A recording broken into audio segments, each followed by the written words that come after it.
This is Professor Mike Ventola from Sandhills Community College, bringing you Grass of the Week.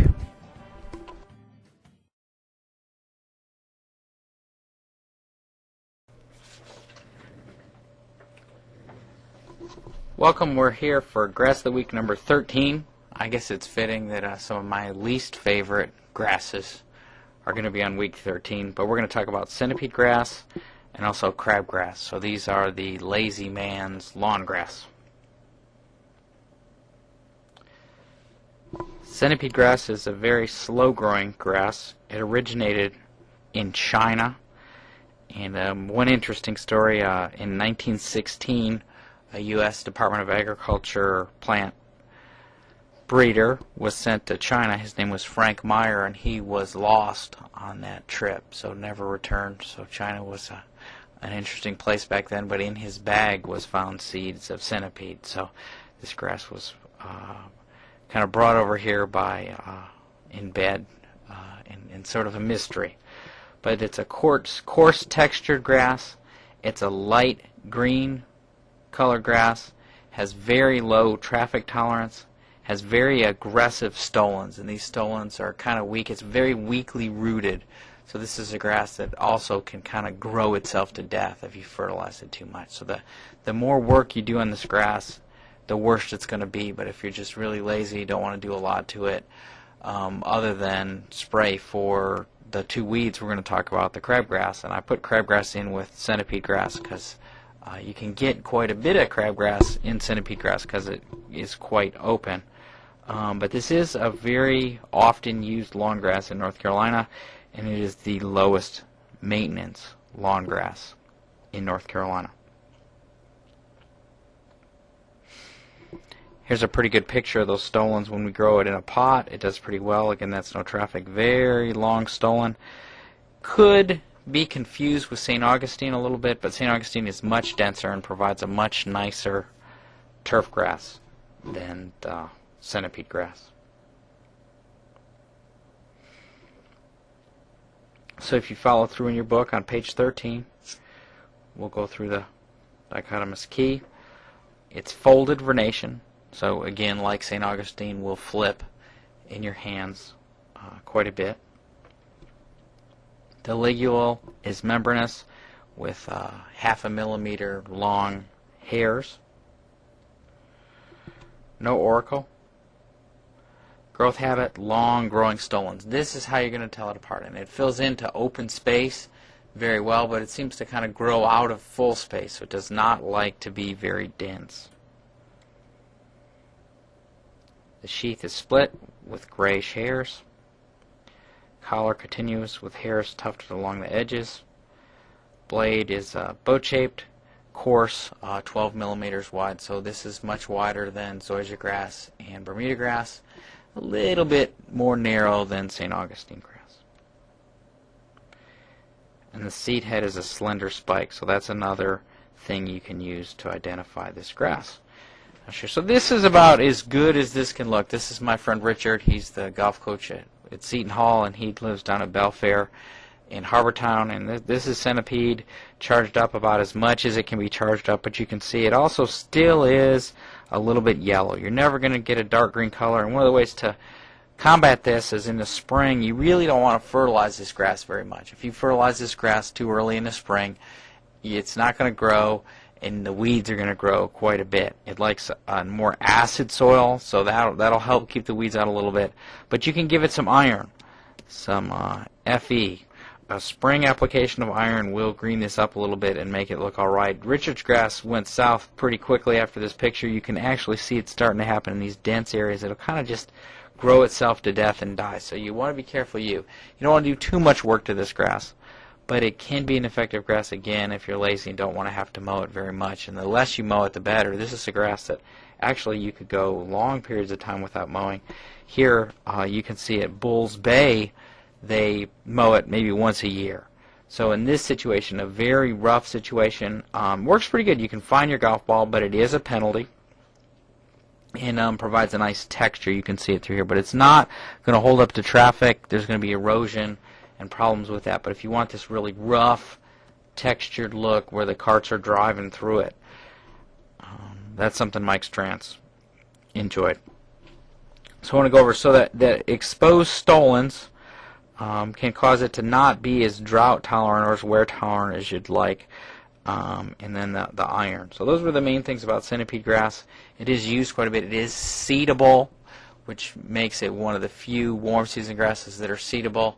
The seed is quite expensive.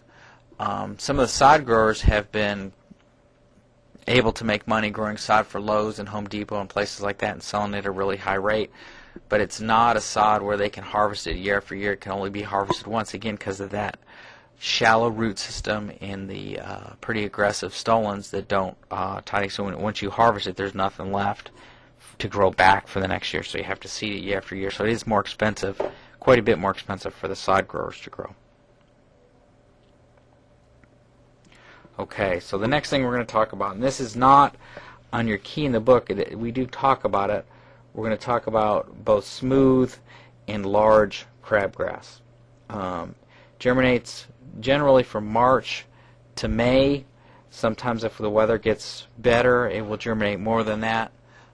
My home school, Michigan State, actually the first ag research ever done, Dr. Beal, who the Beal Gardens are named after, buried about 100 different types of weed seeds and crop seeds in packets, hundreds of them buried down in the ground, and every 10 years or 15 years or 20 years they pull these packets up and they see which seeds germinate. Well, the original study was done over 70 years ago now, and crabgrass germinates every time. So if there is favorable conditions for crabgrass to grow, it will grow. And you can see from this there's thousands of seeds on each seed head. So lots and lots of seeds. As soon as the soil moisture gets to between 53 and 58 degrees Fahrenheit, that's at a 4-inch depth, it will germinate. So this grass is very opportunistic, and even Dr. Funk had said that if we could breed it and get good quality, it would be not a bad overseeding grass. But right now it's hated, very big, wide growing. If we have a bad year for it, you can get it where you can't even put a baseball hat over the top of it.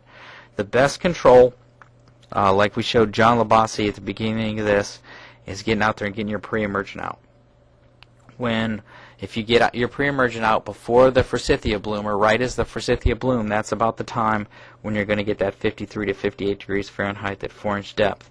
So get that out and read the label on your pre-emergent crabgrasses. If you miss it, there are some post-emergent crabgrass controls.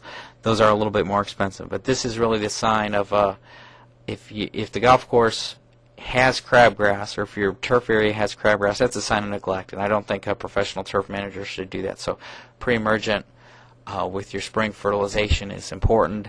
If it's centipede, you probably don't want to do it on fertilizer. You could do it with your iron, or also do that on its own with a sprayer like John was doing in our first slide. So credit to my alma mater there, Michigan State.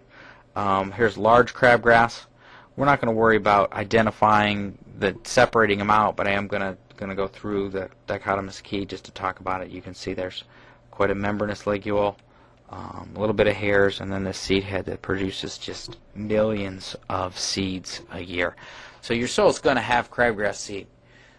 Even if you fumigate it, this is carried by wind and water. And the best defense against crabgrass is to have a very healthy turf stand that does not let light get down to the soil. Light has to get to the seed. Phytochrome has to act, and it has to germinate. So if we keep it covered with good turf that we want, we'll never get this bad turf. But once the crabgrass gets in there, it's like a really pushy, elbowy plant, and it's going to take space all summer long. And the problem with it taking that space is then first frost, it'll die, and then you'll have a big hole. So next year there'll be more seeds in that space to come back and push out more, unless you can control that. So here's our large crabgrass. It's rolled vernation, membranous ligule like we saw on the previous slide, no auricle.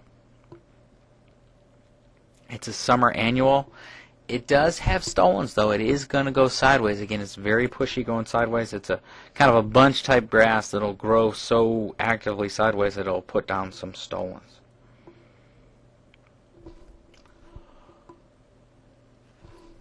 It has a long hairs with purple veins. The collar is divided with a hairy edge. And then the blade, short hairs on both sides. So there's our large crabgrass. Next is our smooth crabgrass. So again, not going to be as hairy, kind of more tightly compacted, not going out as far. This look down into this purplish red crown is probably a pretty common way to tell the difference from those. But again, it has this seed head that's going to produce millions of seeds each year.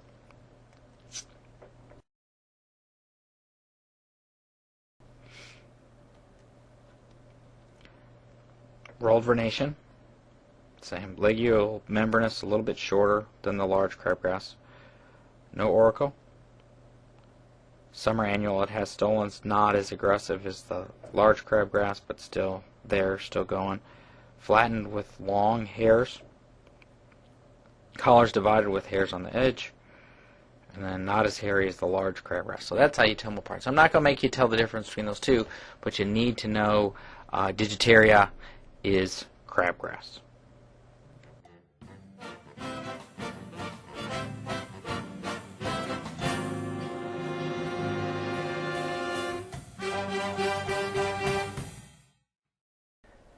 The Grass of the Week music is the Sand Hills Community College Jazz Band, directed by Tim Haley.